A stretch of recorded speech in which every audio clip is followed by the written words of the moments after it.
This is the Archangel 2210 here to give you a video game review of Justice League Heroes. Now, with the actual Justice League game, this came out around 2006, the same time as the first Marvel to Alliance game. So, of course, when it came out, a lot of people were comparing the two. Now,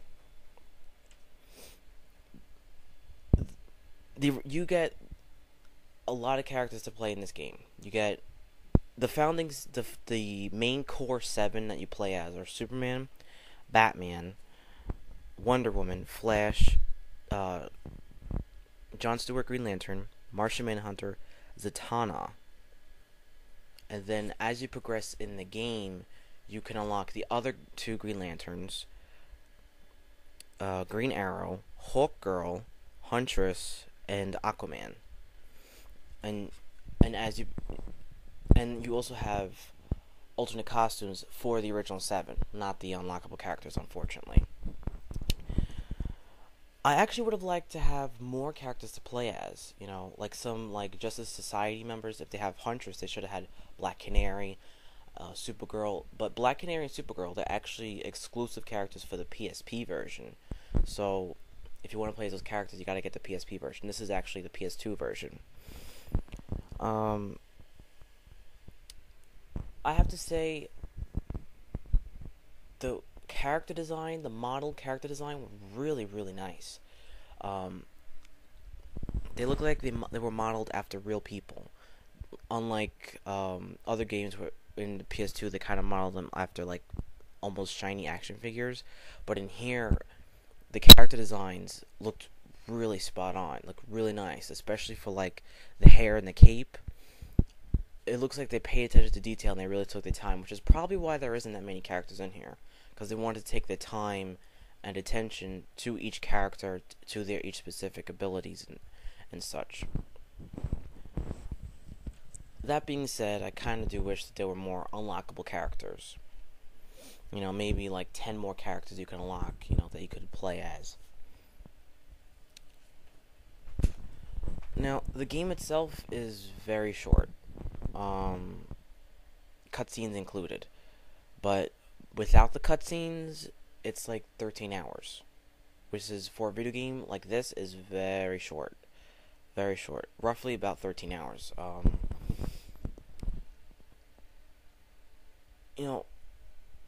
If it's 24 hours without all the cinematic cutscenes, then I would have been happy. But it was too short. It was in all the levels. It just felt too short. Also, I kind of would have liked more bonus unlockable stuff, sketches and stuff. You do get to find these little shields that you use as money to unlock unlockable costumes and unlockable characters, and they're all throughout the game. But the thing is, once you unlock them, there's nothing else you could do with them. That's pretty much it. You can't buy extra weapons, or you can't buy, anything else. That you could only use them to buy the unlockable characters and the alternate costumes, and that's it.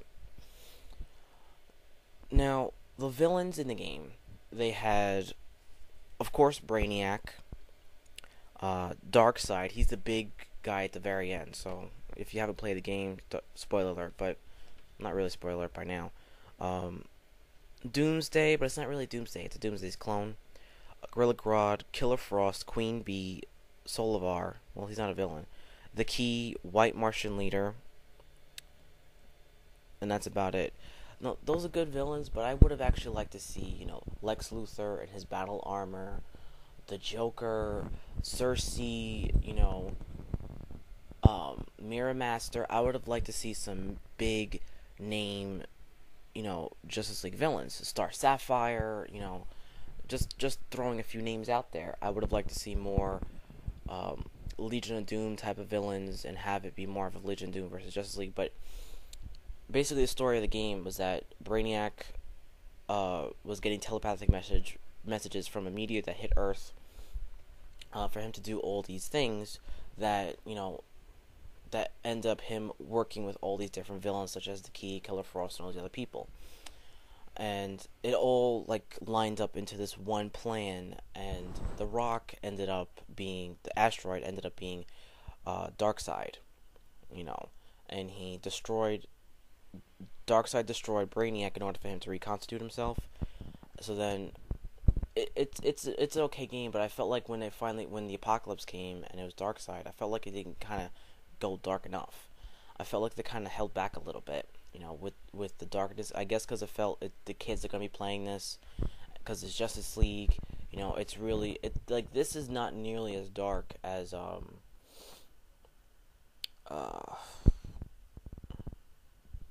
obviously DC Universe versus Mortal Kombat or the other DC Universe Online. Not nearly as dark. It's a little bit lighter. It's rated T, so it's good for like 13 and up, even lower.